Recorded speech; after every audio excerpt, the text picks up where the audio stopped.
Hello, everybody. Here for uh, just resuming my talk here, doing day 3 of the RNC. Let's get into it. Again on C-SPAN. Okay, previewing it. Now we're getting into the usual highlight video of the RNC. And now prayer before the RNC day 3 kicks off. And then the Pledge of Allegiance, I believe. Yep, Pledge of Allegiance again. First person to speak. I did see, I think, all of day 3 and 4, so we're really going to get down to business here. First woman to speak was a woman named Governor Kristi Noem. I remember her. She's a Republican from South Dakota, so let's hear what she has to say. The same state that had a concert, I believe the same week, that consisted of thousands of people at the concert, and it sounds like a lot of them weren't wearing masks, so good job. Let's get to what she had to say. Be the subjects of an elite class of so-called experts. We, the people, are the government. Now, at times, our country has struggled to live up to our founding principles. Another great American, Abraham Lincoln, knew that struggle better than anybody. Damn, it's 3 hours When he long. was just 28 years old, Honest Abe saw wild and furious passions worse than savage mobs, he said, taking the place of reasoned judgment. He was alarmed And this is, I believe, by a the boring increasing night, disregard for the rule of law throughout the country. He was concerned for the people that had seen their property destroyed, their families attacked, and their lives threatened or even taken away. And again, I think a lot of this talk for this night talked a lot about Antifa, radical left, how these looters and rioters and these peaceful protests are burning down businesses and stuff like that, which is rhetoric that totally does not work in stuff like the George Floyd protests. Americans aren't buying it, especially when you hold up a Bible during the George Floyd protests by a church that is tagged, spray canned and stuff, I believe, and he released water, or he hosed it, or he spread tear gas to peaceful protesters on Louisiana Square in Washington D.C. President Donald Trump's people did, in order for Trump to get to that church to talk about the Bible, God and the Bible, during the time of the George Floyd protest. That was Donald Trump's big move to answer the George Floyd protest, along with tweeting about it. So that's another little rant I have with Donald Trump. And again, it's not like Joe Biden did a great job either. He stayed quiet a lot of the time. So there you go. So let's go to the next person here. And next person is another guy who's very effective, another everyday person, normal American, who is a small business owner. Specifically, this man named Scott Dane. He's an Associated Contract Loggers and Truckers of Minnesota. So he's a small business trucker guy, and he's going to talk about how Donald Trump's campaign really helped him in his business, and how he lifted him up, I guess, from fear, from going out of business, which is an important deal. It's a feat, and Donald Trump should get credit for that, probably. Under President Trump, we've seen a new recognition of the value of forest management in reducing wildfires, and we've seen new support for our way of life, where a strong back and a strong work ethic can build a strong middle class. We want to build families where we were raised and stand by communities that stood by us. We want that way of life available for the next generation, and we want our forests there too. President Trump, thank you for helping us do just that. Again, very effective. This guy is part of the logging industry, so that was pretty cool to have a guy from the logging industry say it. And I think that the guy's there for a reason, because it's an interesting business, and people will listen right off the bat from that. And he's an effective small town business guy, so people will listen harder from that. Next up is a woman named Senator Marsha Blackburn, a Republican from Tennessee. I forgot what she talked about. Let's hear what she had to say. With us at the grocery store, in the pew with us at church. They're the regular Americans who step up to volunteer and serve when we need them most. They've stood at the forefront throughout this pandemic. The emergency room nurses who go back shift after shift. The medical researchers developing a vaccine and therapies to combat what the Chinese Communist regime unleashed on the world. Cookeville's Double Springs Church of Christ members lifting our country up in prayer and providing for those impacted by tragedy. But tonight, I want to talk to you about another kind of hero. The kind Democrats don't recognize because they don't fit into their narrative. I'm talking about the heroes of our law enforcement and armed services. Leftists try to turn them into villains. They want Okay. to cancel them. I don't know if that's true, at least for a good amount of them. I have some left beliefs, even though I'm a centrist. I don't like to affiliate with the Democrats, but, you know, I'm for the police too, but this whole defunding the police thing, I heard it's less about literally cutting the police funding, which is, not the case in every city, in every town. Sometimes that is the case. But in California, at least, I heard that's more involves funding like counseling and stuff like that within the department, and not some parts of the police force that has been funded as much. So I heard something like that from a California news show here, from a state news show here in California, and I also heard that from a remark in C-SPAN from somebody. So that's this whole defunding the police thing. I think it really has been miscommunicated amongst people around the country in terms of what exactly do people mean by defund the police. So that's such a dangerous term to say too, that people get freaked out immediately by it. The whole cause of refunding different parts of the police department in terms of channeling a lot of the money somewhere else in the department, people don't know about that. They just think it's cutting funds entirely all across the board, which I don't think is entirely the case. Next up is Representative Daniel Crenshaw, who I believe is a former Marine, he's an armed forces person. I don't know what branch, or he's a Republican from Texas, and he got noted from the Hill for not mentioning Donald Trump at all in his speech. So that was odd. Let's hear what he had to say. It was a lot about, I don't know what it was about, communism or something. Of others. That's something no other country ever, anywhere, can claim. Since 9/11, I've seen America's heroes up close. Some of them saved my life. Some of them saved many others' lives. Many of them never made it home. These heroes acted as if the whole struggle depended on them alone, as if any weakness on their part would be a reflection of the whole nation. That's called duty. And America has a long history of it. Our enemies fear us because Americans fight for good, and we know it. It gives us strength. When our heroes are trusted and equipped, then freedom prevails. The defeat of ISIS was the result of America believing in our heroes, our president having their backs and rebuilding our military so we'd have what we needed to finish the mission.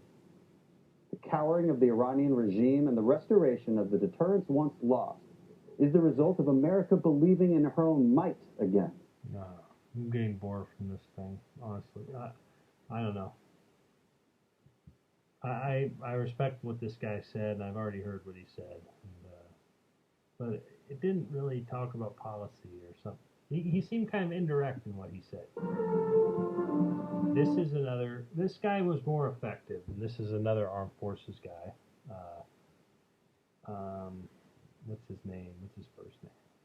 Lieutenant General Keith Kellogg. He's retired. He's a national security advisor to the Vice President Hunter Pence. So let's hear what he had to say, because he was effective. I want to go fast forward here.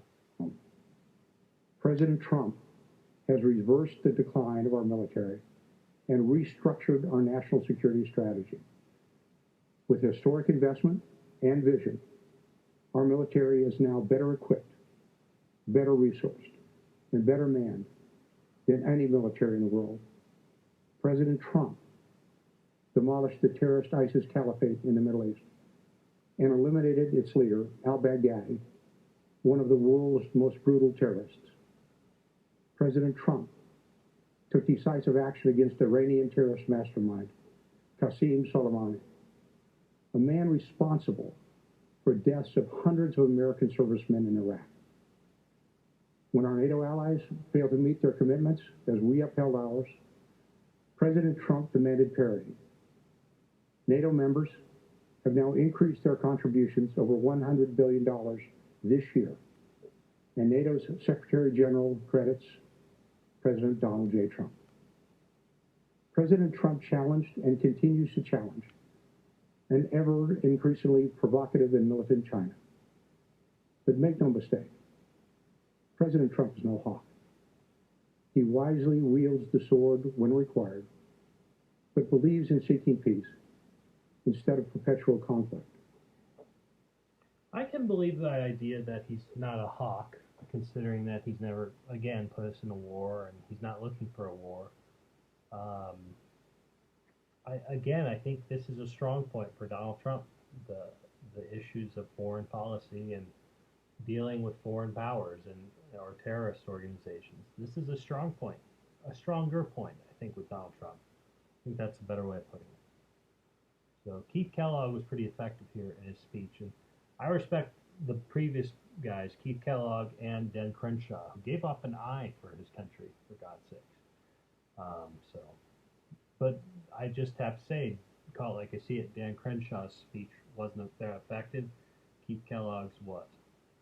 Next up is the school choice advocates. I feel like I've mistaken her for another woman. But let's hear what she has to say. I was able to fit in. I made many friends. I became a part of my community. My teachers helped me become the best I can be. President Trump shook my hand and said, "Wonderful job, Mom. Your son is amazing."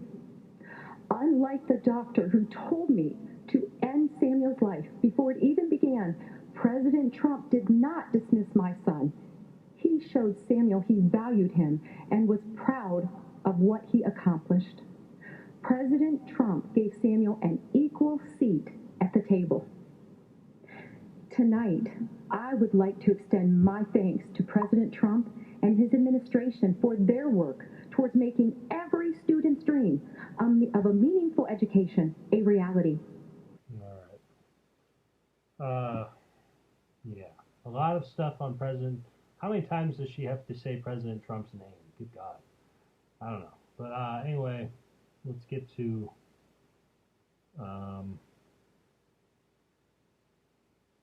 the next choice. I don't even know what school choice is. Alexa, what is school choice? School choice is usually defined as an educational policy based on vouchers or scholarships, allowing students their choice of private or public schools. I don't know. Clearly that's not a big deal to me.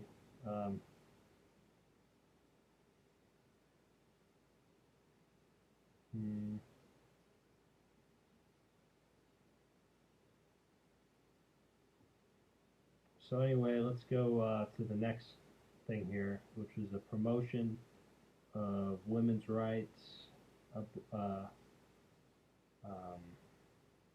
this is they're showing Trump doing a pardon to Susan B. Anthony here, women's suffrage, stuff like that. Next up is a woman named Kayleigh McEnany, a White House press secretary. Oh, this is the woman that that goes in front of Trump, or that talks to the media routinely. She's on the news a lot. Let's hear what she has to say. Fights for the American people because he cares about stories like these. I have a 9-month-old daughter. She's a beautiful, sweet little girl. And I choose to work for this president for her. When I look into my baby's eyes, I see a new life, a miracle for which I have a solemn responsibility to protect. That means protecting America's future, a future President Trump will fight for, where our neighborhoods are protected, where life is sacred, where God is cherished, not taken out of our schools, removed from our pledge, and erased from our history. I want my daughter to grow up in President Donald J. Trump's America. Choosing to have a preventative mastectomy was the hardest decision I ever had to make. Not getting too much into it, but that woman continuously goes a few rounds with people in the media in different press conferences. That's the woman, I believe, who does that. So, yeah, she's very articulate in what she says. She's a good speaker. But what she just said, I mean, doesn't really mean anything to me. You know? I don't like the idea of either Joe Biden's America or Donald Trump's America. I think they both are we could do a lot better, quite frankly. So that's what I have to say about that. Next up is the wife of Hunter Pence. I don't remember, it's not saying her name on here. Good evening. I'm Karen Pence. Karen Pence, there we go. Let's hear a little bit of what she has to say. President Trump has promoted, involving real, tangible progress in military spouse employment. I have been inspired to meet heroes like Lisa Bradley and Cameron Cruz. These military spouses decided to start their own business, R Riveter, named after the Rosie the Riveter campaign used to recruit women workers during World War II. R Riveter makes beautiful handbags designed and manufactured exclusively by military spouses. And many of those spouses live all over the country. They prepare and send... Let's go deeper here. Women secured the right to vote. So let's vote, America. Let's honor our heroes. Let's re-elect President Trump and Vice President Pence for 4 more years.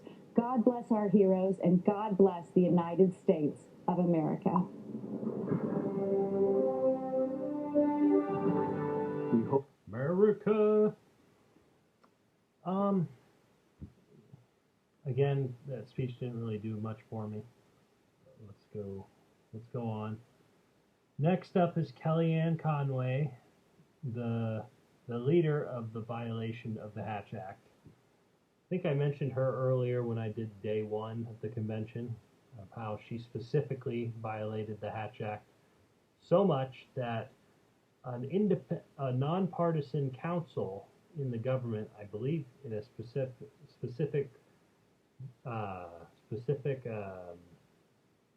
department or a part of Congress, I think it's a department that does of council that's nonpartisan.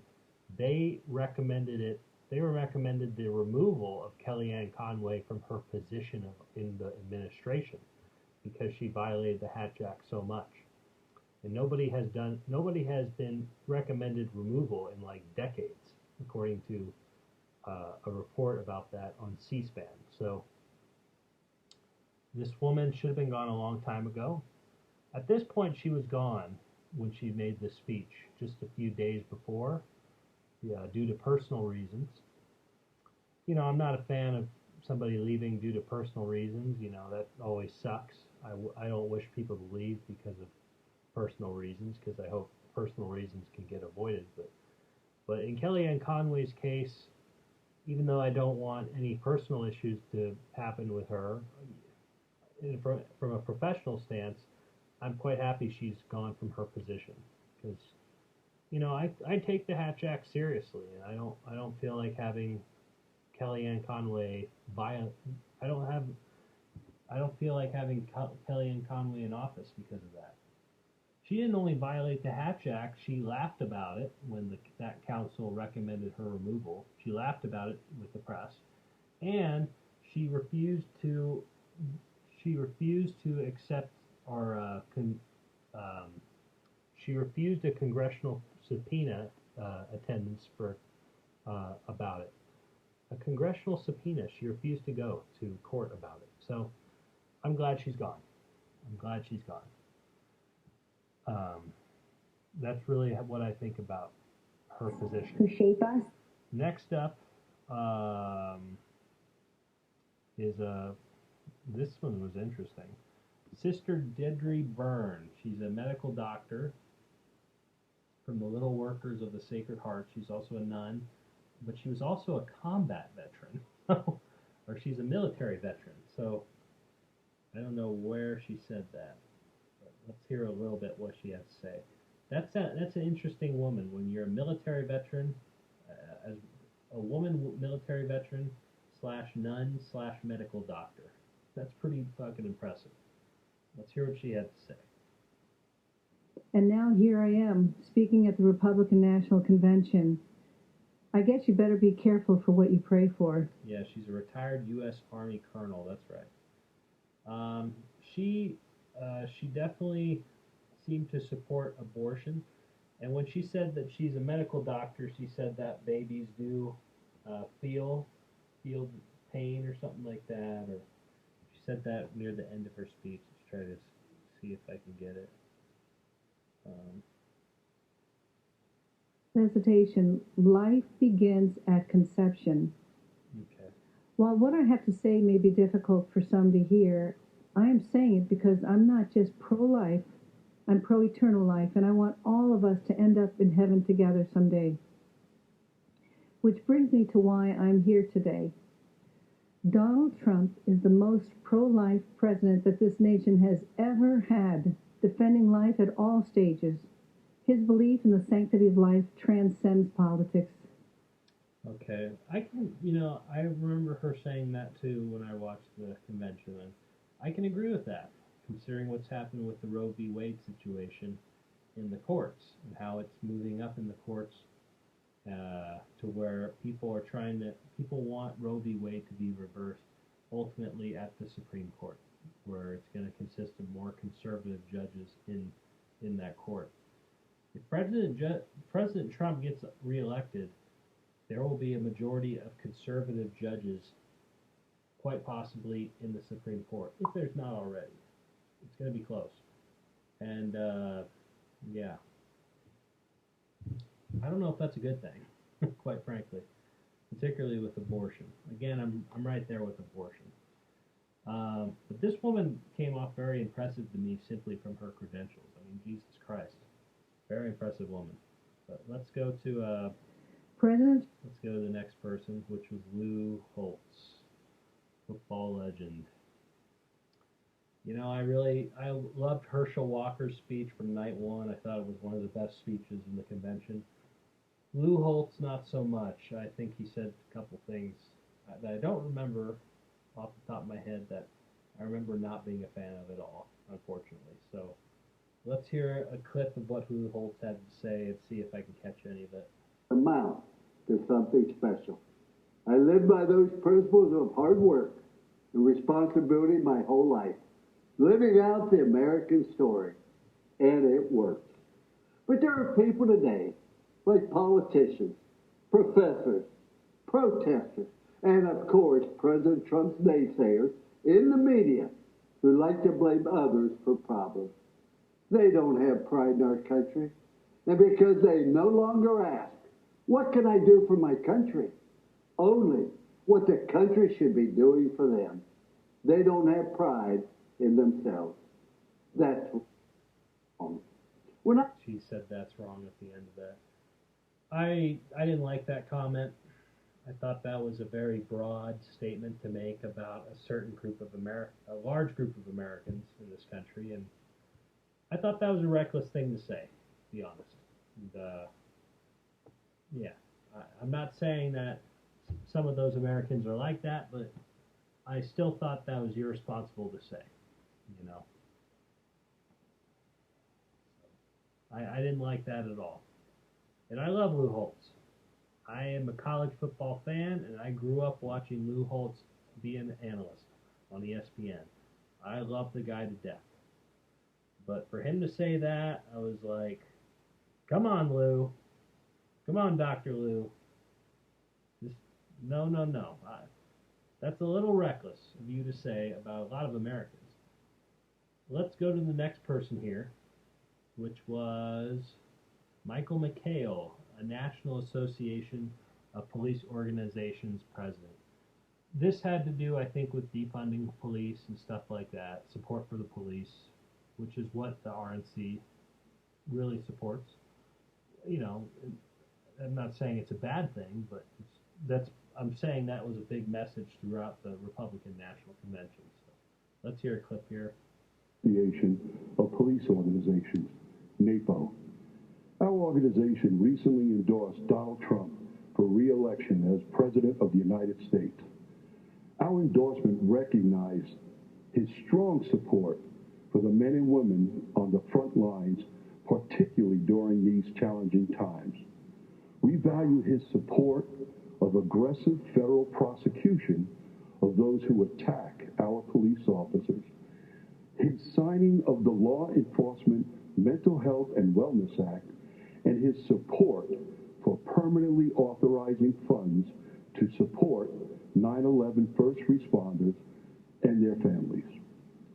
Law enforcement officers across the nation take an oath to run towards danger when everyone else is running away. They do so willingly to protect our families and communities.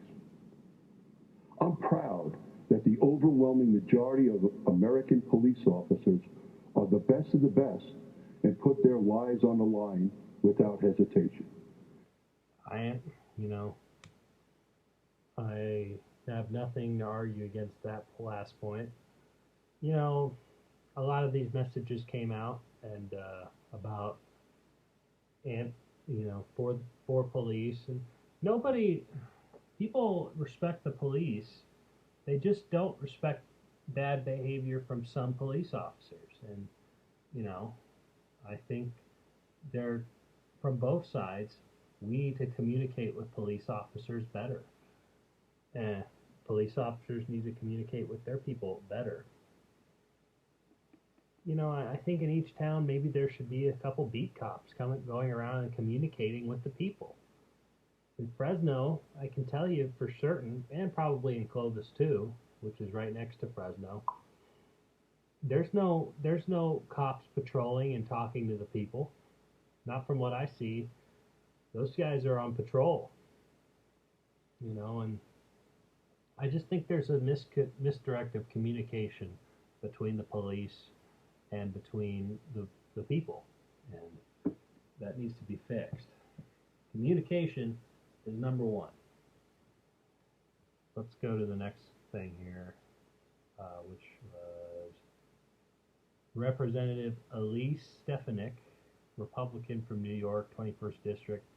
I think this woman got me mad for some reason. I don't remember.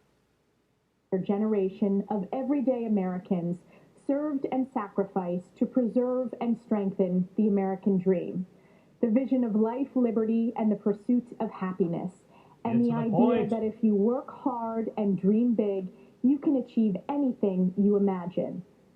I believe in the American dream because I've lived it. Like millions of Americans, I grew up in a small business family where I learned the values of hard work and determination. I was the first person in my immediate family to graduate from college, ran for Congress to serve upstate New York, and am proudly the youngest Republican woman elected to Congress in history. I am honored to support President Trump for re-election because I know that he is the only candidate who will stand up for hardworking families and protect the American dream. We'll see. He definitely supported the tax cut, as mentioned a lot here in this convention, for corporations and stuff. So, again, the whole small business talk, I mentioned it for the pandemic stuff. It doesn't mean much to me right now, because when these small businesses from the pandemic are dying, the Trump administration, along with Congress, equally, is not doing much. So there you go. I checked her age, Miss Elise. She's 36 years old, so, but she must have gotten elected when she was a lot younger. Next up was an interesting one. Madison Cawthorn, a U.S. House candidate who's a Republican from North Carolina. He's only 25 years old. He's younger than me, and he's already a House representative. I don't remember the word, but he quadriplegic or I don't. Damn it, embarrassing. I remember.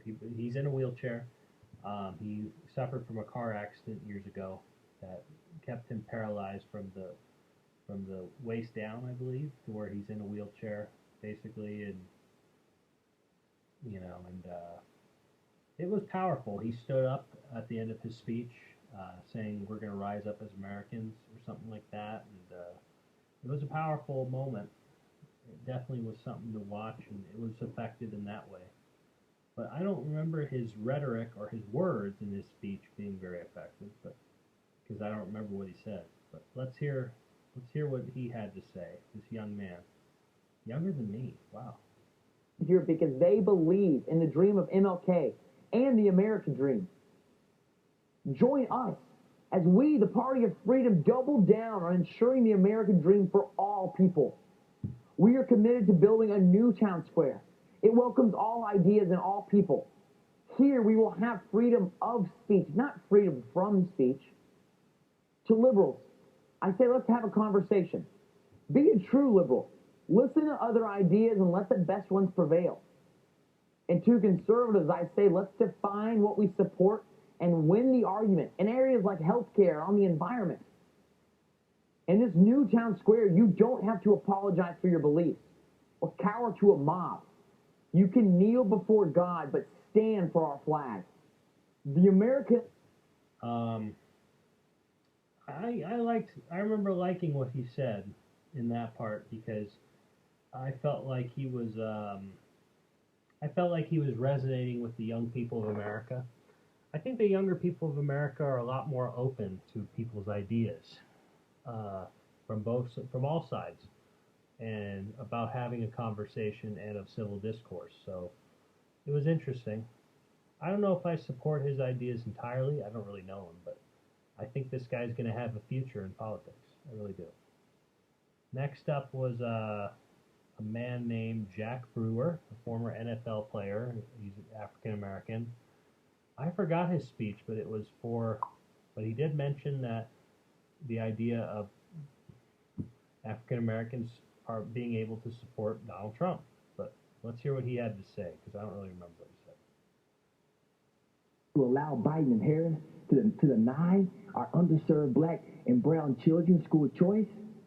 Are we so offended by the president's campaign slogan, Make America Great Again, that we're going to ignore that Joe Biden and Kamala Harris have collectively been responsible for locking up countless black men for nonviolent crimes?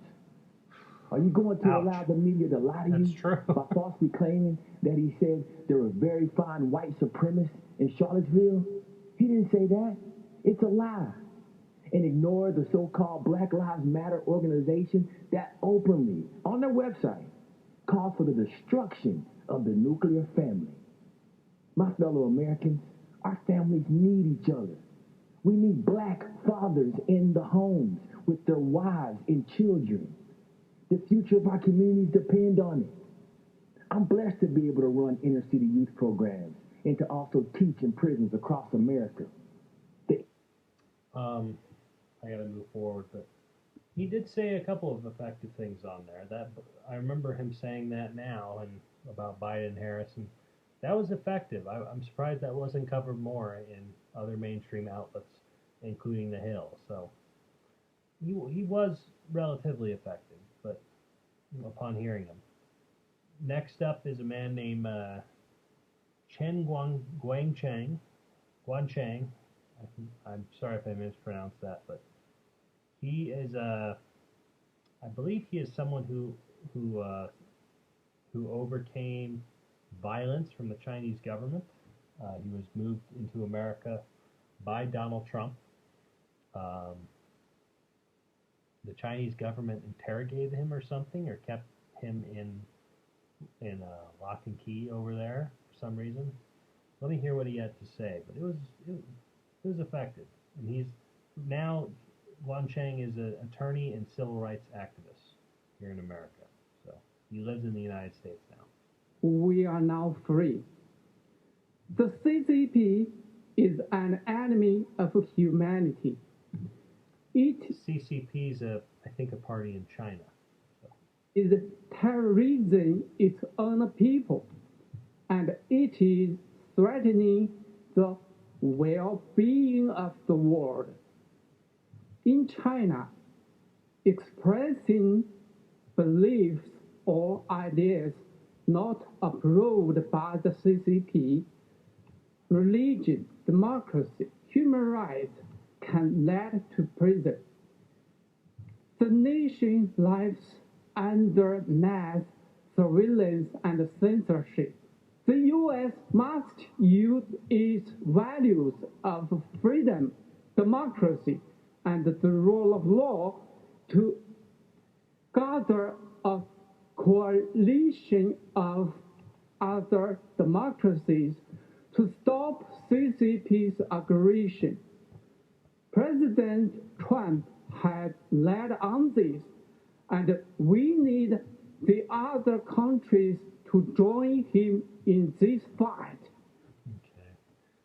Okay. Again, I sympathize with this story, but I don't recall the speech very well, even after hearing it here. It was basically a campaign against, this speech was a campaign against the Chinese party. So the party, the political parties in China. So there you go. But I wish that guy nothing but the best. Seems like he's doing well. Next up was a Democrat turned Republican named Lee Zeldin, who changed his voting, I think, in an important vote. And I believe it had to do with a claim that his kid was in bad health, and the Republican Party in some way helped his kid get better. Let me hear the story again. Jared Kushner and I were on the phone late into that Saturday night. The very next day, dire permanent consequences, even if she did. Yeah. Through the miracles of the girl, his daughter, was in some sort of had a huge medical issue that was dire.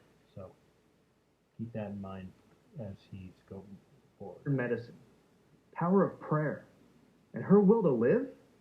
My daughters are now starting high school and doing great, with no long-term effects from those frightful months in the NICU.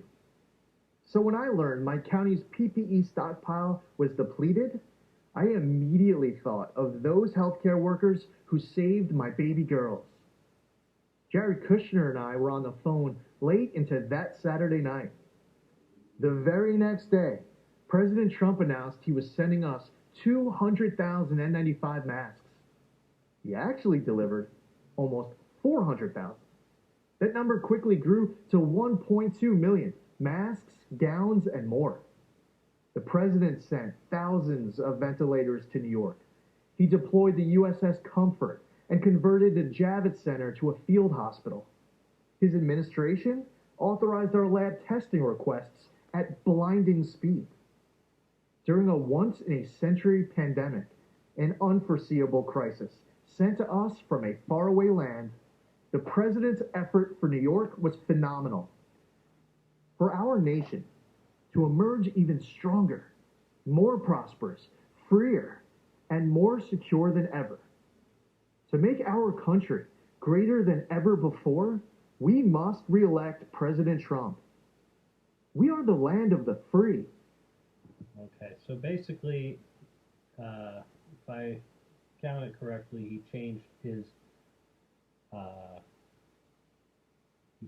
policy, from what I understand, and I don't remember what he said also in his speech 2 weeks ago. He changed his stance on Trump because of what Trump sent during the pandemic that Cuomo clearly didn't do a good job with in New York. And that's where Lee Zeldin's from. He's a Republican representative from the 1st District in New York. So, yeah, I can see where he promotes Trump for that. And Trump did do good things during the pandemic response, and that should be noted. So, interesting speech there. Next up is a tribute to military veterans and how Trump values them, basically. Next up is what's happening in Iowa. This is, I believe, a representative talking.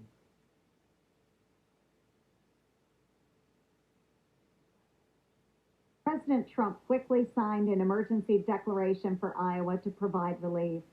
And the Senator Joni Ernst, Republican from Iowa. This is for the Iowa relief from the storms again. When President Trump came to Cedar Rapids, the national media finally did too. For years, I've worked closely with the president for farmers in Iowa and across the country. We scrapped Obama and Biden's punishing waters of the United States rule, which would have regulated about 97% of land in Iowa. In some cases, even puddles. It would have been a nightmare for farmers. The president delivered on major trade deals with Japan. Yeah, now they're talking about the U.S.-Mexico agreement. The United States-Mexico-Canada agreement. And he implemented the sale of E15 fuel year-round. That means more choices for you at the pump and more jobs for farmers in the heartland. This is something... So, yeah, I don't know. I don't know about the U.S.-Mexico-Canada agreement. I don't know about any of that stuff. I didn't research it enough. But interesting speech. Again, I thought the setting that this woman's in, like in a farm, wearing a rural outfit, seems like. I thought the background of this whole thing was interesting from Joni Ernst. I thought that was fun. Just my takeaway from that whole speech. But another endorsement from Trump of stuff we've heard before already. Let's go back here. Again, these conventions, they do not need to be this long. They really don't. Next up was a random person that was on here. Oh, no, it's not. I'm thinking of another person. Another African American, Burgess Owens, U.S. House candidate. He's a Republican from Utah. Let's hear what he has to say. Our days would pay off, and eventually I started a rewarding career in the corporate world. We live in a country where we're encouraged to dream big, where second chances are at the core of our American DNA. We don't hear that same message from Nancy Pelosi's Congress, career politicians, elitists, and even a former bartender want us to believe it's impossible. They want us to believe that what I did, what my great-great-grandfather did, is impossible for ordinary Americans. As patriots, we know better. This November, we stand at a crossroad. Mobs torch our cities while popular members of Congress promote the same socialism that my father fought against in World War II. We have a Democratic candidate for president who says that I'm not black if I don't vote for him. Now more than ever, we need leaders who That was stand by their bad, Biden principles saying and won't that. compromise their values for political opportunities. That was not good. Now, more than ever, we need leaders who will stand up to the lawlessness supported by the radical left. I don't know. Again, this is a guy I totally forgot about. He made his speech. I got to move forward. This is a fucking long convention. So you got to make your point. You got to make your point in these long conventions. They have to be effective, or I'm going to move on. Next up is Laura Trump, Trump campaign senior supervisor. I think she's the wife of Eric Trump, I want to say. So she's not related to, she's not like a daughter to Donald. I thought she was, but she is not. And I think they praised her for being a good speaker. Let's see. My parents raised me to believe that in America, I could achieve anything with hard work and determination. But the opportunities available to me were limited only by the size of my ambition, that I should dream big, and I did. Those very dreams are what led me to New York City. I'd heard the adage, if I can make it there, I can make it anywhere, and I intended to do just that. Never in a million years did I think that I would be on this stage tonight, and I certainly never thought that I'd end up with the last name Trump. My 7th grade English teacher, Mrs. B, used to tell us, believe none of what you hear, half of what you read, and only what you're there to witness firsthand. You know, the whole thing about how she made it in New York, and by basically saying she had the last name Trump, and that's at least what it sounded like she said. It didn't sound good. I remember her saying that, and it didn't sound good then, and it didn't sound good now. It sounded like she said, I made it in New York. I made it big just because I married Donald Trump's son. That's what it sounded like. It didn't make her look good. I just want to say that. So maybe they didn't praise her speaking skills. What else did she say in terms of policy? In modern history. This is not just a choice between Republican and Democrat, or left and right. This is an election that will decide if we keep America America, or if we head down an uncharted, frightening path towards socialism. Okay. I am going to the next person.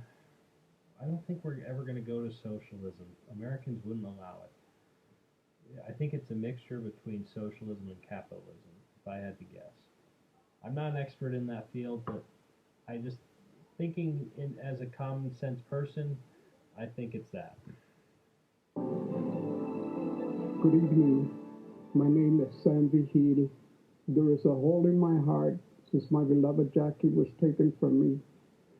Okay, husband of shooting victim, Jacqueline Vigil. Don't remember who this is. This is her story. There were 2 things that Jackie loved to do every day. One was to go to the gym and tweet out Bible verses and prayers to her friends. On November 19th, the tweets stopped. That day started out like any other day. She left for the gym early in the morning. I heard the garage door open. Seconds later, I heard the car horn. I went outside to see if she had forgotten something. What I saw was a Jeep blocking her car in the driveway. I noticed the bullet hole in Jackie's window. I saw someone jumping into the Jeep and speeding away. Jackie had just been shot and killed in cold blood. We think this was a carjacking gone wrong. Very wrong. Every time I open the garage door or stand in the driveway, I hear that horn. I see her slumped in the seat.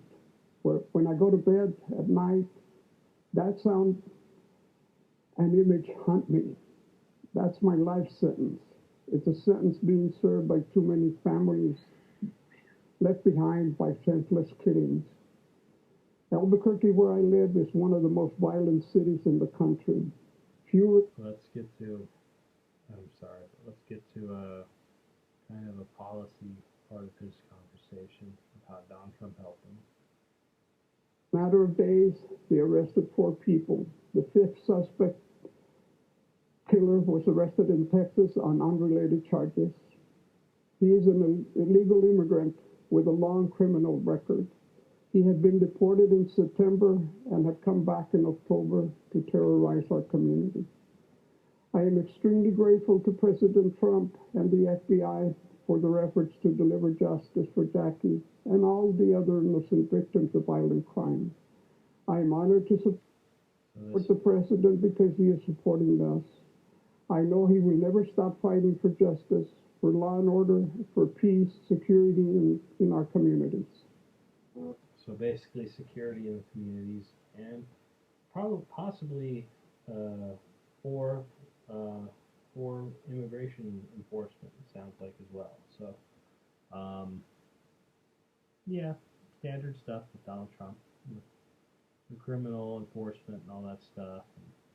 He's using that a lot in his campaign, and apparently that's backfiring with him, according to recent polls. So that's what I'm hearing, at least from the Hill.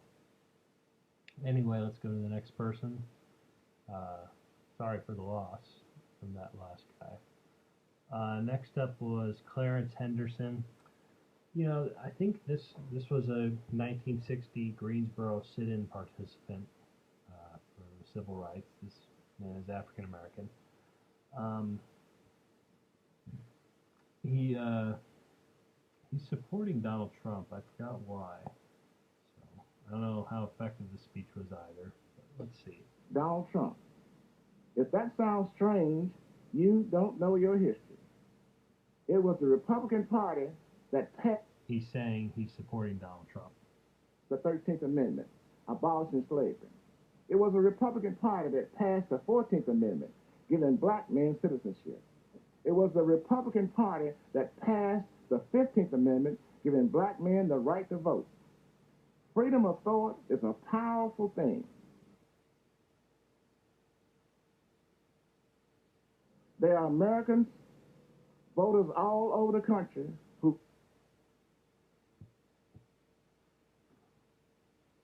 media is trying to convince to conform to the same old Democratic talking points. You know what that'll get you?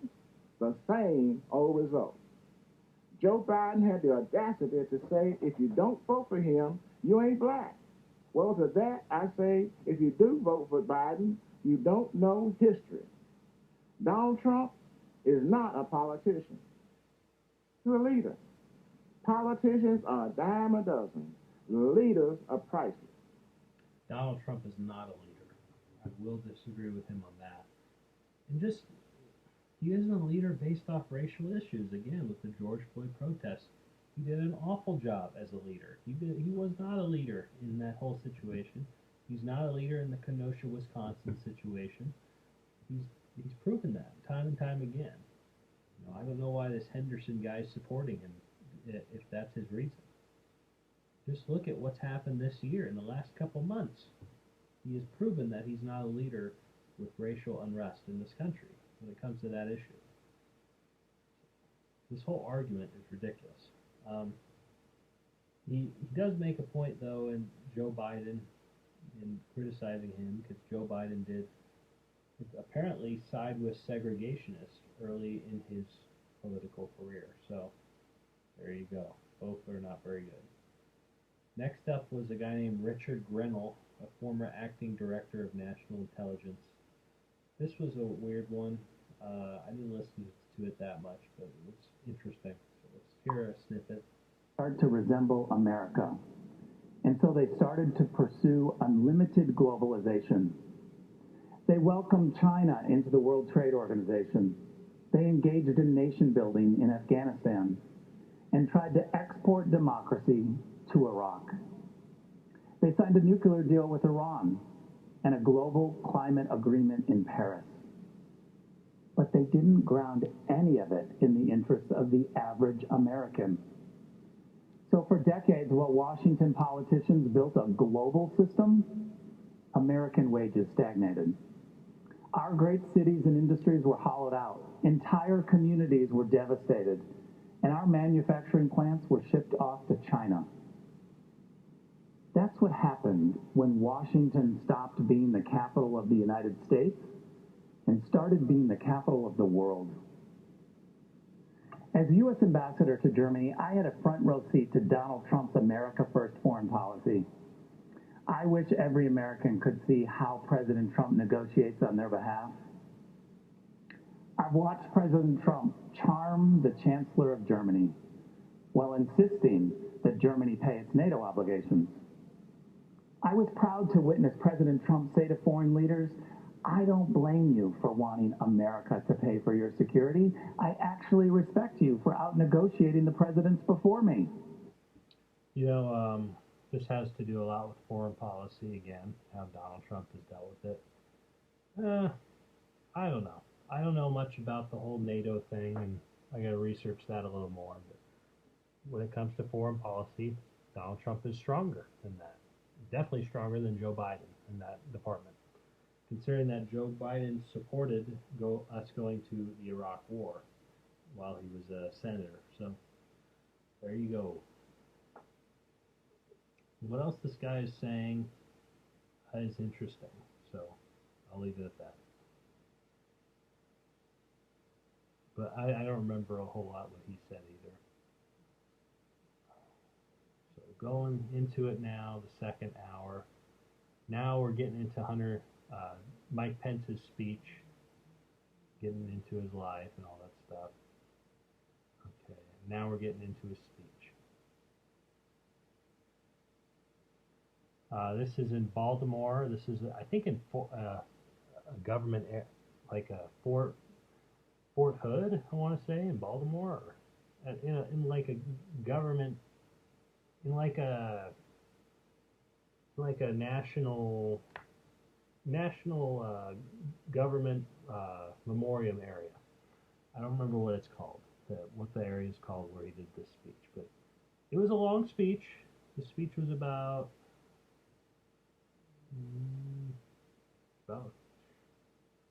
30, 40 minutes long. I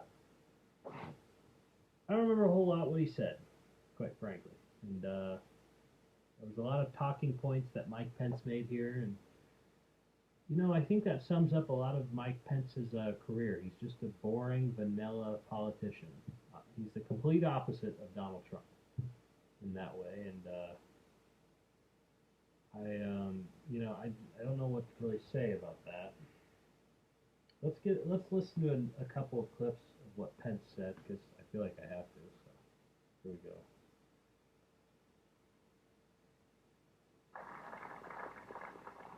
Our armed forces and our veterans fill this land of heroes. And many join us tonight in this historic war. Tonight we have among us. He's talking to a lot of, presenting a lot of veterans who were there at the speech. I want to skip, no disrespect, I want to skip that, get to what he thinks about policy, because that's what we're here for. The Americans who put the health and safety of their neighbors first has been nothing short of heroic.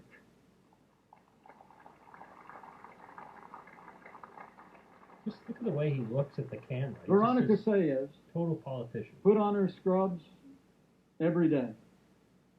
Day in and day out, went to work in one of New York City's busiest hospitals. She stayed on the job, put in the long hours until it was done, and then got back in. He's at Fort McHenry. That's where he was at, in Baltimore. Neighborhood. Which is not far from D.C. And helped neighbors and friends struggling. Her brother William is a New York City firefighter. And they're both emblematic of heroes all across this country. They're with us tonight. And I say to them and to all of you, you have earned the admiration of the American people, and we will always be grateful for your service and care. That's great. I'm just trying to get to his policies, criticisms or praises toward the Trump administration's criticisms toward Biden, definitely not Trump. Let's see. At the root of their agenda. Here we go. He talked in his speech. He talked a lot about Black Lives Matter and the radical left and how they how Antifa, how these left-wing organizations are trying to spread anarchy amongst the protests with looting and stuff. That's what this convention really focused on, especially this speech and Trump's speech and a couple other speeches. Just a lot of that stuff going on with the radical left. And the whole thing with that is that that's not going to get you elected. You got to stop focusing on that stuff and criminalization and all that stuff. It's not, nobody cares about that. They care about solving the pandemic. They care about getting us out of this economic recession, and they care about solving social unrest without doing the radical left stuff. That's not going to appeal to people. So, and I agree with the Hill on that. I heard that first from the Hill, and I agree on that part too. So, let's see.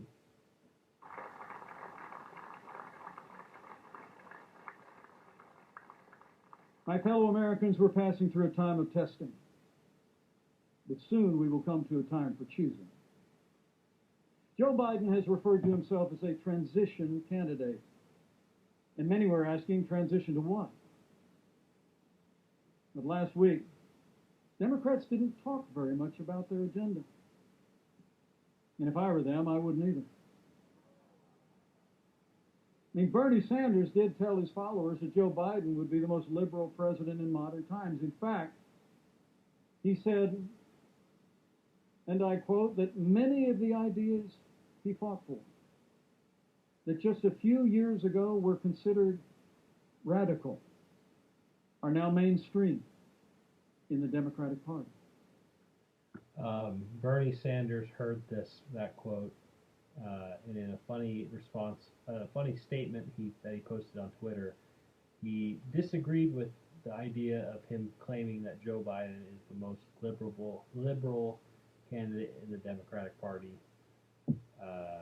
He said, "I wish that was the case." Basically, I wish that was the. If only I wished I said that. And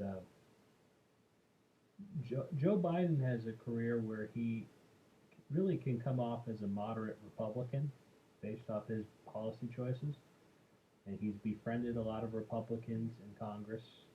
There's a famous thing with John McCain, so him being good friends with him. You could be friends if you're a liberal or a conservative, but I'm just saying that it's based off his track record, you could really see him as a moderate Republican, and that being Joe Biden. So this idea of him being a very liberal candidate is just not true based off of what the track record, to my understanding. At the root of their agenda is the belief that America is driven by envy, not aspiration.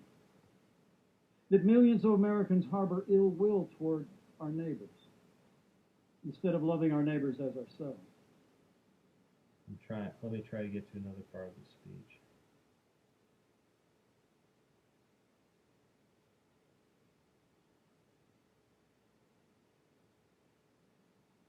We've seen violence and chaos in the streets of our major cities.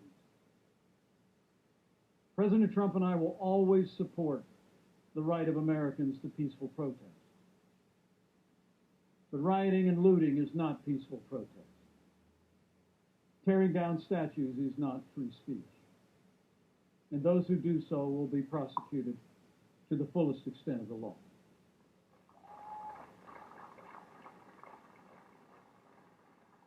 Last week, Joe Biden didn't say one word about the violence and chaos engulfing cities across this country. I notice now that the people in Hunter Pence's speech, just like in Trump's speech on day 4, none of them seem to be wearing masks, and that bothers me. That really bothers me. None of them seem to be wearing masks. But besides that, again, the speech about rioting and looting and tearing down statues, this rhetoric of the radical left, it's not going to work. I think they seem to be not doing that, but I don't know if that's the case or not in the last couple of weeks. Last week they used it, didn't work for them. But that, I'm gonna stop this speech. That's pretty much the gist of Mike Pence's speech. It's pretty boring, quite frankly, and I think Trump and Melania show up after the speech to congratulate Mike, and they waved to the crowd and shook hands with all the troops and stuff. And there you go. Just a lot of shaking hands and stuff for both the vice president and the president. So there you go. So that is the end of day 3. I'm gonna take another break. Be back in 1 second.